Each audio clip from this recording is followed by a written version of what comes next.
Yes. Miss, A Yes. is pupil. A is pupil. Okay. B is iris. Hmm. C is lens. Okay. D is cornea. Hmm.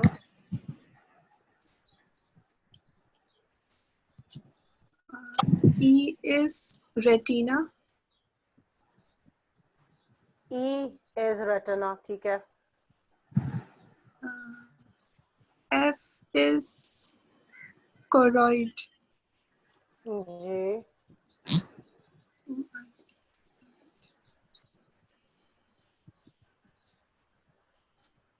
ठीक है. Miss, G is rectus muscle. Hmm. G, F is retina. Miss, H is optic nerve, and I Hmm. is blind spot. ठीक है. Good. Yes, Alina, your turn. G miss. Miss, C is lens. Hmm. B is iris. Hmm. And Miss A is wait. A is pupil. Yes. D is cornea. Hmm. E is retina. Yes. F is choroid. Hmm. H is optic nerve. G Hmm. is rectus muscle, and I is Hmm. blind spot. ठीक है.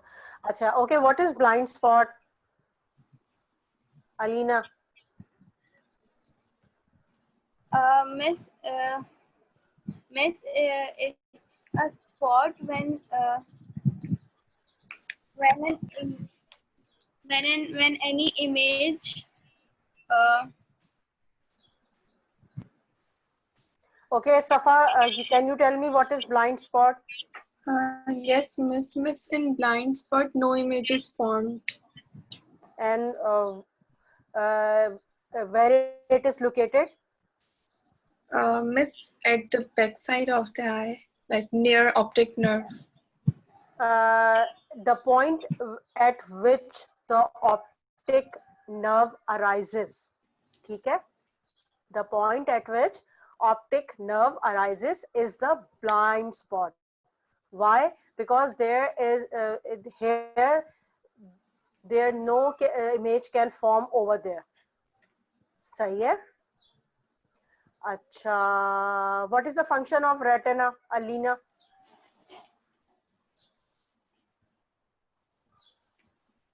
Alina, what is the function of retina? yes, miss, sorry, वो mic नहीं था. Miss, it's a sensitive light layer. It have cones It is, which हाँ. miss, it has cones and rods. Cones are concerned with the color vision in the Yes. bright light, and the rods are Hmm. concerned with the vision in the low light. Good, very good. हमेशा याद रखिएगा. Rods and cones को याद रखने का तरीका मैंने भी अपने लिए यही किया हुआ है कि कोन्स सी से आता है. C for cones, C for colours. ठीक है. और कलर्स कहाँ दिखते हैं? ब्राइट लाइट के अंदर दिखते हैं. ठीक है. फिर हम रॉड्स आ गए. रॉड्स में डी आ रहा है. D for dim light. तो याद रखिएगा रॉड्स जो है वो डिम लाइट में काम करते हैं. डिम लाइट में जब लाइट अवेलेबल नहीं होती, कोई कलर अवेलेबल नहीं होते. ठीक है. इस तरह से याद रखिएगा, कभी भी नहीं भूलेंगे. Very good Alina. ओके. अच्छा. व्हाट इज अ स्टिमुलस, सफा? Miss, it is any change in the environment. Yes, it is a change in the environment. Like, for example, For example, if we feel heat or pain or cold. अच्छा, do one thing, please, on your cameras, na, because it's recording. Please, on your cameras. Okay. Name two parts of the body which contain receptors of chemical stimuli. Miss, can you repeat? Name two parts of the body which contain receptors of chemical stimuli. Chemical stimuli जो होते हैं किधर receive होते हैं, सोचे. Skin. सबसे पहले तो टंग. मैंने रिसेप्टर्स बताए थे ना आप लोगों को. Yes, Miss, tongue and nose. Chemical receptors. Tongue and nose. Good. Chemical को जो है वो कौन रिसीव कर रहा है, परसीव कर रहा है, वो है टंग है, नोज है, वो केमिकल्स को परसीव कर लेते हैं. Good. Okay Alina, your turn.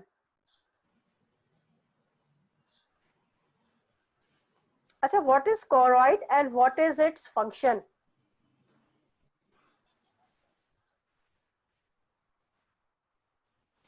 Miss, are you asking from me? I am asking to Alina and Alina has left. I think maybe she will join later. अच्छा, ये स्क्रीन पे देखिएगा एक सफा लाइन आई हुई है. देखिए मैं खुद ही इरेज कर देती हूँ. Yes.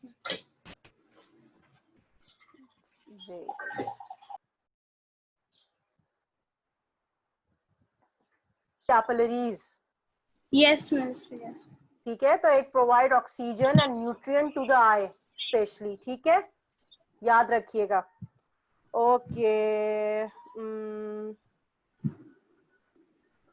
अच्छा सफा, मुझे आप जो है इस डायग्राम को देखते हुए एरोस की मदद से जरा मुझे आप बताइए, पैसेज ऑफ आई बताइए मुझे कि वो रेटिना तक कैसे पहुंचेगा. पहले कहाँ जाएगा, फिर कहाँ से कहाँ. एरोस की मदद से बताइएगा जरा मुझे. The Miss, passage of first. with the help of arrows use करें. Miss, first वो A में जाएगा. That is pupil. पहले A में जाएगा या पहले D से पास होगा? Yes, Miss, पहले D से enter होते हुए A में जाएगा.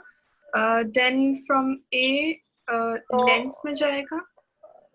D और साथ में आप इनके नाम भी लेते जाइए ना. What is D? D is cornea. Cornea. अच्छा, कॉर्निया क्या कर रहा होता है लाइट को? लाइट को रिफ्लेक्ट करता है मिस, और वो आई में एंटर होने की हेल्प करता है. लाइट को रिफ्रैक्ट होने में मदद देता है. एक तो ये ट्रांसपेरेंट है तो इसका मतलब है ये कोई ब्लॉकेज नहीं देता है आई को, एंटर होने में मदद देता है. और क्या है, और इसे रिफ्रैक्ट करने में मदद देता है. आपको डिफरेंस पता है ना रिफ्लेक्शन और रिफ्रैक्शन का क्या होता है? Yes, Miss, refract means वो उल्टा करके, like उल्टी इमेज को सीधा करके शो करता है. रिफ्रैक्शन को उल्टा भी सीधा नहीं. पहले याद रखिएगा रिफ्लेक्शन और रिफ्रैक्शन में फर्क क्या होता है. रिफ्लेक्ट जो होता है यानी कि REFLECT, उसके अंदर क्या होता है, लाइट जो होती है वो सरफेस से टकराकर बाउंस बैक हो जाती है. लेकिन जो रिफ्लेक्शन होती है, रिफ्रैक्शन में क्या होता है, लाइट जो होती है वो अपना जो उसका लाइट जो होती है वो जो है मजीद बेंड होती है बेस की तरफ. ठीक है, क्या होता है, बेस की तरफ मजीद बेंड होती है. तो क्या होता है जब इसमें रिफ्रैक्शन हो रही होती है, तो जब लाइट एंटर होती है, जो जितनी भी लाइट रेज एंटर हो रही होती है वो बेंड होके और प्यूपल की तरफ ज्यादा एंटर होने की कोशिश करती हैं. ऐसा नहीं है कि वो रिफ्लेक्ट होकर दोबारा ही जो है एनवायरनमेंट में लॉस्ट हो जाए, ऐसा नहीं होता, बल्कि वो प्यूपल के अंदर एंटर होती है थ्रू रिफ्रैक्शन. ठीक है, आगे कैरी करें इसको और carry on. Okay, Miss, from cornea it enters into the pupil. From pupil it enters into the lens. Okay. C. Then from lens it goes towards F, Miss. I think F is. It goes to E, that is the retina. अच्छा, ठीक है, चलें आज का फिर हम अपना lecture start करते हैं. Before this I am going to show you a video. ठीक है, on our new topic which is about the hormones. Okay, so before that I want to show you that what is the difference between the exocrine and endocrine glands. ठीक है, hormones क्या होते हैं? अभी हमने यहाँ पे जो था, पहले हमने कोऑर्डिनेशन को पढ़ा. कोऑर्डिनेशन में हमने ये बात देखी कि बॉडी एक दूसरे से कम्युनिकेट कैसे करती है. तो उसके अंदर जो है हमने कम्युनिकेशन में हमने देखा थ्रू नर्वस सिस्टम करती है, यानी कि नर्व इम्पल्सेस के थ्रू. ठीक है, फिर कम्युनिकेट करती है body through chemical impulses, chemicals के थ्रू भी कर रही होती है. तो केमिकल्स में आ जाते हैं सारे हार्मोन सिस्टम. हार्मोन्स क्या है?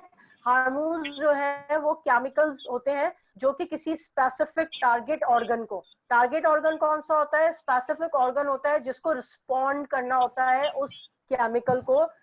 और जब ये हार्मोन्स रिलीज होते हैं किस पार्ट्स ऑफ द बॉडी, उन्हें कहते हैं ग्लैंड्स. ठीक है, these hormones are secreted by the glands and these glands can be endocrine or exocrine. Endocrine glands वो होते हैं जिनके अंदर डक्ट्स नहीं होती. डक्ट्स डी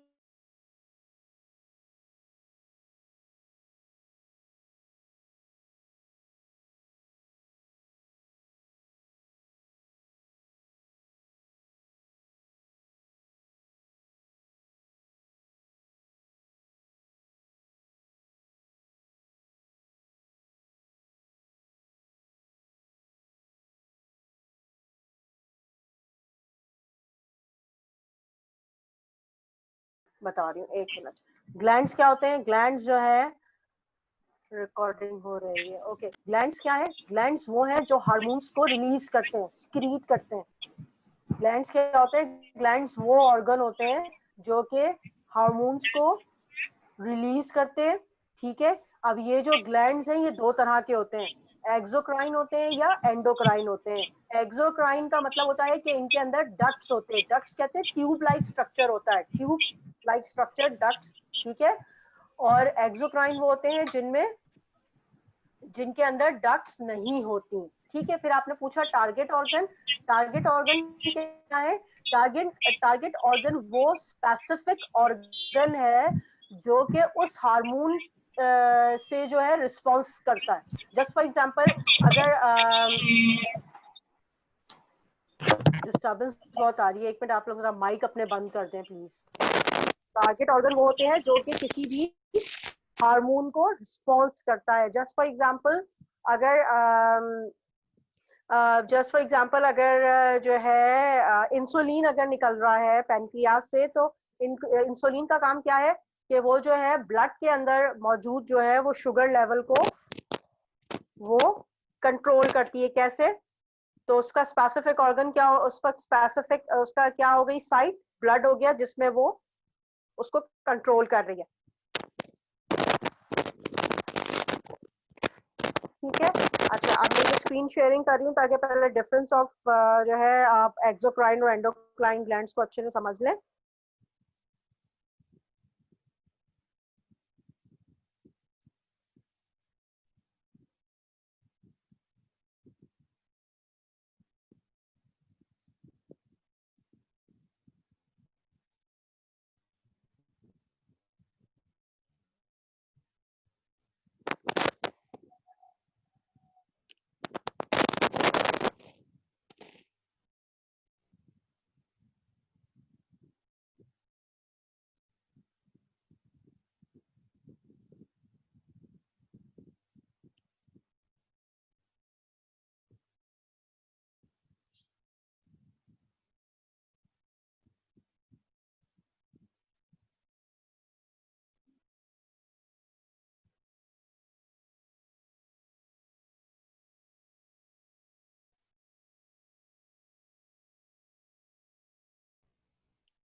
ओके, तो क्या देखा बेटा आप लोगों ने? हाँ बच्चों, अलीना एंड सफा। मिस इतना क्लियरली समझ नहीं आया क्योंकि ऑडियो भी बंद थी और बहुत ब्रीफली था वो, सब इतना समझ नहीं आया। अच्छा ओके, एंडोक्राइन और एक्सोक्राइन के अंदर क्या डिफरेंस होता है? सबसे पहला तो डिफरेंस यही है कि एक्सोक्राइन के अंदर जो होते हैं डक्ट्स होते हैं, ट्यूब्स होती हैं जिसके थ्रू वो अपनी सिक्रीशन को जो है रिलीज करते हैं।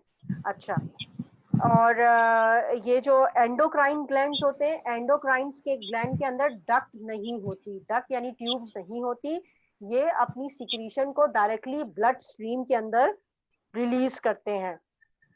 होता क्या है कि एंडोक्राइन ग्लैंड्स के अंदर बहुत अच्छे से ब्लड कैपिलरीज सप्लाइड होती हैं, और जो हार्मोन्स इनको रिलीज करना होता है वो डायरेक्टली ब्लड के अंदर डिफ्यूज हो जाता है। ठीक है, जैसे अगर मैं ठीक है, जैसे इसकी एग्जांपल हो गई थायराइड ग्लैंड्स, एड्रेनल ग्लैंड्स। क्या होता है इनके अंदर कि इनके अंदर जो होता है ब्लड कैपिलरीज इनके पास मौजूद होती है, जिसके अंदर डिफ्यूज हो जाता है डायरेक्टली। अच्छा, अब जो दूसरे ग्लैंड्स है, जैसे स्लाइवरी ग्लैंड्स की हम बात कर रहे हैं, तो क्या होता है कि ये जो स्लाइवा प्रोड्यूस करते हैं वो ब्लड में सिक्रीट होके नहीं जाता है, बल्कि जो स्लाइवा होता है वो सिक्रीट होके पहले डक्ट के अंदर जाता है, सेलिवरी डक्ट्स के अंदर जाता है, जहां फिर उसके बाद ये मुंह में रिलीज हो जाता है, माउथ पार्ट में रिलीज हो जाता है। ठीक है, तो पहला डिफरेंस क्या है एंडोक्राइन और एक्सोक्राइन में, कि एक्सो के अंदर डक्ट्स होती हैं और एंडोक्राइन के अंदर डक्ट्स नहीं होती। जो मैंने आपको वीडियो दिखाई है, इस वीडियो के अंदर उन्होंने एग्जाम्पल्स के साथ आपसे बात की है कि कहाँ पर डक्ट वाले ग्लैंड्स मौजूद हैं बॉडी के अंदर और कहाँ पर डक्टलेस ग्लैंड जो है वो मौजूद है। ठीक है, अब क्या होता है, ये जो हार्मोन रिलीज होता है एंडोक्राइन ग्लैंड्स के थ्रू, ये डायरेक्टली जो है ब्लड के प्लाज्मा में मिक्स हो जाता है। ठीक है, अब ब्लड के अंदर जो होते हैं बहुत सारी तरह के हार्मोन्स होते हैं। अब ऐसा नहीं कि जो हार्मोन निकल रहा है वो हर ऑर्गन को जाके अफेक्ट करेगा, ऐसा नहीं होता। हर स्पेसिफिक हार्मोन एक स्पेसिफिक ऑर्गन को जाके जो है अटैक करता है या मैसेज लेके जाता है उसके लिए। तो जिस भी स्पेसिफिक ऑर्गन के लिए वो मैसेज लेके जा रहा होता है तो वो उसका टारगेट ऑर्गन कहलाता है। ठीक है, समझ आ गई बात टारगेट ऑर्गन और इस सब की, एक्सोक्राइन और एंडोक्राइन की? जी ठीक है, मिस। अब यहाँ पर कोई सवाल आपने करना है? Yes miss. मिस ये पूछिए। हार्मोन्स हमारी बॉडी के लिए जरूरी क्यों होते हैं? बेटा ये केमिकल मैसेंजर है ना हमारी बॉडी के लिए, क्योंकि नर्वस जो है, नर्वस इश्यू की जो हमने बात है वो हमारे एक्सटर्नल स्टिमुलस को बता रहा है, रिस्पॉन्ड कर रहा है। ठीक है, हमारे एक इंटरनल भी तो बॉडी इन्वायरमेंट है, पूरा इंटरनल बॉडी इन्वायरमेंट है, हमारी बॉडी की कुछ नीड्स होती हैं। ठीक है, उस इंटरनल बॉडी इन्वायरमेंट को कंट्रोल कर रहा है, हमारी बॉडी को ग्रोथ की जरूरत होती है, डेवलपमेंट की जरूरत होती है। अब आप सोचें, क्या आपकी बॉडी आज तक बिल्कुल वैसी ही है जब आप as a baby girl born हुई थी, जब आप पैदा हुई थी? तो क्या आपके इंटरनल बॉडी पार्ट्स जो है बिल्कुल वैसे ही हैं जैसे आप छोटी बेबी की सूरत में थी? नहीं, इनिशियली जो आपके अंदर ऑर्गन्स मौजूद थे उनको इंटरनली डेवलप होने की जरूरत थी, यानी कि वो बॉडी पार्ट्स मौजूद तो थे लेकिन वो इस डेवलप फॉर्म में नहीं थे। उनको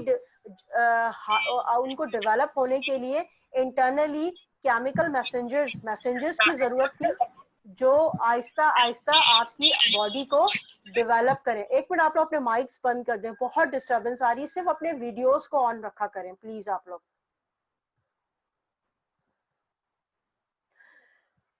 क्या हुआ कि आपकी बॉडी को इंटरनली डेवलप होने के लिए ऐसे मैसेंजर्स की जरूरत थी। इसके लिए क्या हुआ, बॉडी, आपके ब्रेन बेसिकली आपकी पूरी एक्टिविटीज को कंट्रोल कर रहा होता है इसको इंटरनल एनवायरनमेंट को मेंटेन रखने के लिए। तो क्या हुआ, ये हार्मोन्स के थ्रू आपकी बॉडी ग्रेजुअली डेवलप हुई। ठीक है, आपके बॉडी पार्ट्स डेवलप हुए और आप क्या हुए, अब आप एक एडल्ट ह्यूमन बीइंग में चेंज हो गए। किस वजह से? इस हार्मोनल एक्टिविटी की वजह से। जस्ट फॉर एग्जांपल, आप जो है एक फीमेल है, तो फीमेल के रिप्रोडक्टिव बॉडी पार्ट्स कैसे ग्रो हुए, कैसे डेवलप हुए? With the help of hormones. उनके अंदर सेकेंडरी सेक्सुअल जो है करेक्टर्स बिल्डअप हुए with the help of hormones. ठीक है, तो अब समझ में आई आपको कि हमें क्यों जरूरत होती है हार्मोन्स की? Yes miss, thank you. Okay, अब मैं आपको एक नेक्स्ट वीडियो दिखा रही हूँ जिसके अंदर हम एंडोक्राइन सिस्टम को थोड़ा देख रहे हैं।